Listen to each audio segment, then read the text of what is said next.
Assalamualaikum dan salam sejahtera. Saya Reza Awang. Ini ringkas TVS. Kerajaan Sarawak telah membutuhkan sejumlah 190 juta ringgit untuk menubuhkan pusat penyelidikan penyakit berjangkit yang akan disiapkan pada tahun 2024. Ketua Menteri Datuk Patinggi Abang Johari Tun Nopeng berkata ia akan menjadi sebuah pusat penyelidikan kepada pemain industri atau peserta untuk bekerjasama dengan negara luar dalam mengembangkan kepakaran mereka. For that, I'm pleased to inform you that the state government has set aside 190 million for us to establish Center of Infection Diseases. This will be a research center where scientists can work and collaborate between the academia, the government, as well as the institutions throughout the world that have some credibility in terms of research and development. We do hope that the facilities will be completed in the year 2024. Katanya lagi, ia juga bakal memberi kemudahan kepada para saintis untuk bekerjasama dalam menghasilkan produk atau ubat-ubatan yang dapat mengurangkan dan mengawal penyakit berjangkit. Beliau berkata demikian ketika berucap merasmikan persidangan antarabangsa mengenai teknologi dan sains inovasi untuk penyelidikan dan pendidikan industri edisi khas 2020 anjuran UiTM Cawangan Sarawak. I am a very firm believer in the power of research and development. And COVID-19 won't stop research from being carried out, for it is only through research that solution can be found in the fight against COVID-19. We have brilliant academics and industry experts from both within and outside Malaysia, and their presence in this conference should augur well for our continuous effort to cooperate in the Asian region in seeking ways to contain COVID-19 by way of innovation to science and technology. Sementara itu, bagi Profesor Kong Heng Yen, persidangan ini bakal memberi peluang kepada Malaysia menjalinkan hubungan dengan negara dalam mengembangkan kepakaran masing-masing.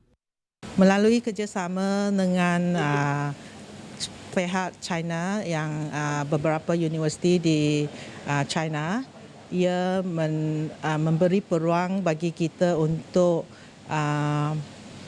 menjaring hubungan dan juga mempergiatkan aktiviti penyelidikan antara dua pihak. Ini merupakan satu win-win punya strategi di mana mereka boleh menyumbangkan kepakaran mereka dan juga teknik-teknik yang terbaru lah. So kita akan sama-sama belajar antara satu sama lain supaya kita boleh menghasilkan lebih banyak produk yang inovatif yang boleh memanfaatkan sedunia. Hopefully, this is the kickstart for another conference happen in Sarawak, especially bilanya melibatkan the collaboration between Sarawak and then China and as well as Indonesia in the conference. Hopefully, the transfer of knowledge in the city or among the society is not stopped because of COVID. Sebanyak 260 sekolah yang terletak di sepanjang tebing sungai dan sering dilanda banjir akan dipindahkan ke kawasan lebih tinggi. Demikian kata Menteri Pendidikan, Sains dan Pendidikan Teknologi Sarawak, Datuk Amar Michael Manyin Chaung. Proses pemindahan itu yang merupakan tambahan kepada usaha menaik taraf dan membaik pulih sekolah daif di negeri ini memerlukan sedikit masa kerana tapak barunya perlu mendapat kelulusan Jabatan Tanah dan Survey. It's not much point to upgrade because every year will be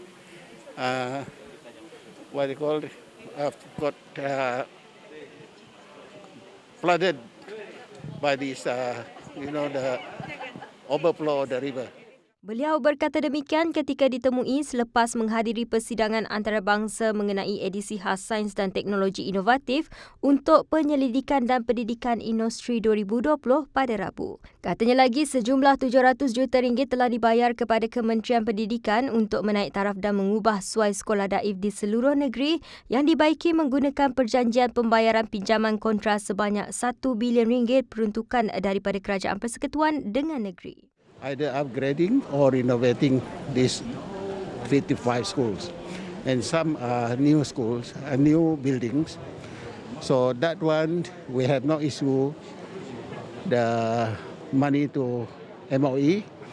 Will be issued very soon, probably within this month or early next month. Dengan pinjaman And RM1 bilion that is itu, to ia cover akan dapat menampung 55 lebih daripada 50% sekolah daif di Sarawak. Beliau turut yakin di bawah Belanjawan 2021, Sarawak mampu mengurangkan bilangan sekolah daif. Sementara itu, mengenai inisiatif untuk menyediakan komputer digital kepada semua 1,265 sekolah rendah di Sarawak, beliau berkata walaupun mahal, komputer berkenaan adalah lebih baik berbanding komputer biasa kerana matlamat utamanya ialah mengurangkan jurang digital antara sekolah bandar dengan luar bandar. Jelasnya, Sarawak Information System Sendirian Berhad Sains akan menyewakan komputer berkenaan ke sekolah-sekolah dengan kontraknya termasuk mengedar, memasang, menyelenggara dan memberi jaminan selama 3 tahun selain menyediakan latihan mengendalikannya. Bertemu kembali. Ini pula kisah sebuah keluarga yang tinggal di sebuah rumah uzur dan tidak selamat. Namun, selepas 5 tahun tinggal di rumah berkenaan, Zulaihi Jaini akhirnya mendiami kediaman baru lebih selesa bersama keluarganya. Menteri Muda di Jabatan Ketua Menteri Hal Ehwal Islam dan DBKU, Datuk Dr. Abdul Rahman Junaidi berkata, kisah rumah Zulaihi yang uzur mendapat perhatian selepas beliau menerima gambar daripada Pengarah Jabatan Agama Islam Sarawak, JAIS, Ustaz Khalidi Ibrahim.